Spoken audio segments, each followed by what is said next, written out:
Hi, so we are concluding our three-part section on verbs. I've talked about the simple tenses, the progressive tenses, and the perfect tenses.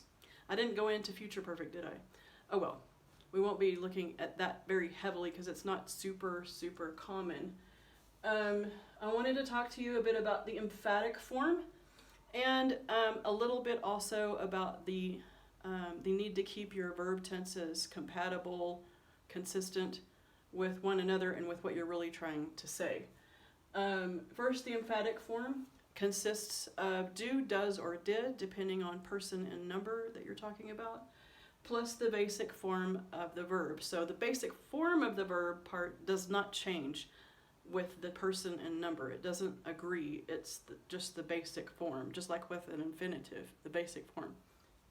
And anyway, the emphatic form is used to give greater emphasis to the action of the verb. And often it's used with the word really. Okay? So here's a chart showing you how to form that. You should know the forms of do already by now.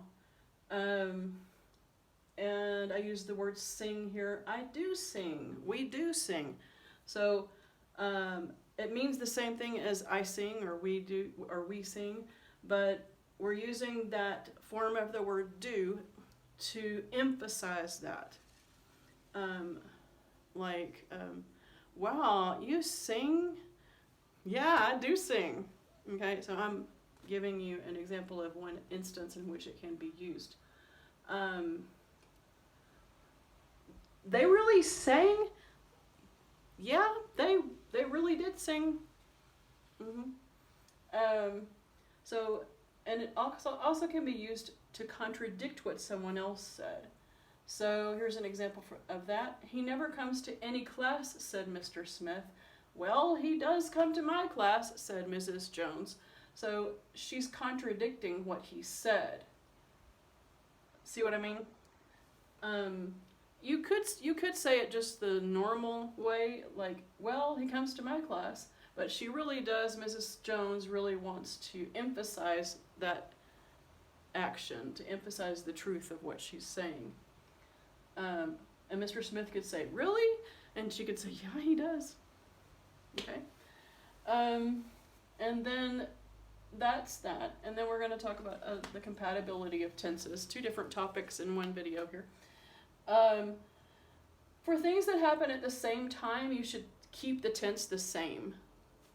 In most cases, for example, if you're writing a story that occurs in the past, as most stories do, you should keep all of your main verbs in the past tense, unless you're talking about how one time in the past is related to another time in the past, and that's the what tense? Past perfect. Okay? But with things that happen at the same time, keep the tense the same, like this. This is wrong. When you came in, you give your homework to me. Okay? So we have the past tense and the present tense. I'm going to assume that the person is talking about the past and not talking about something that happens every day. When you came in, you gave your homework to me. Okay? Or if you wanted to say something that happens all the time, when you come in, you give your homework to me. So you have to either be both past tense or both present tense. If one event happens before another, you might be able to shift tenses. So, for example, this is wrong. When I got here, Ms. Annie already left. I almost said it correct because it's hard for me to even say it wrong. We need that helping verb in there because this is showing the relationship of when something happened before something else.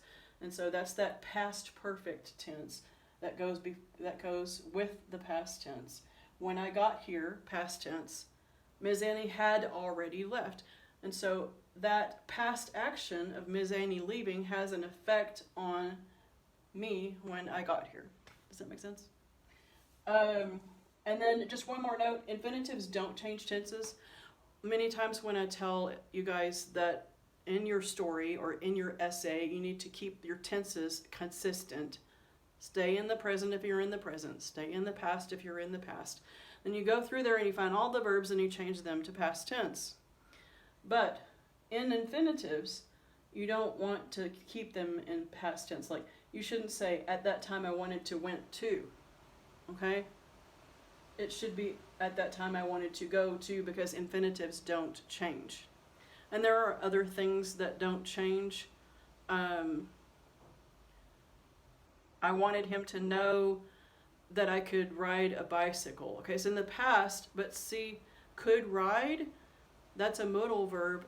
The could shows the tense, and you don't want to say, I wanted him to know that I could rode a bicycle. That doesn't work, because you use the basic form with the modal verb. And we'll talk more about modal verbs in our next unit. No, I'm not going to do a fourth video, don't worry. So I think we're done with that. Happy working. We'll have a meet about all of these things with the pages that correspond.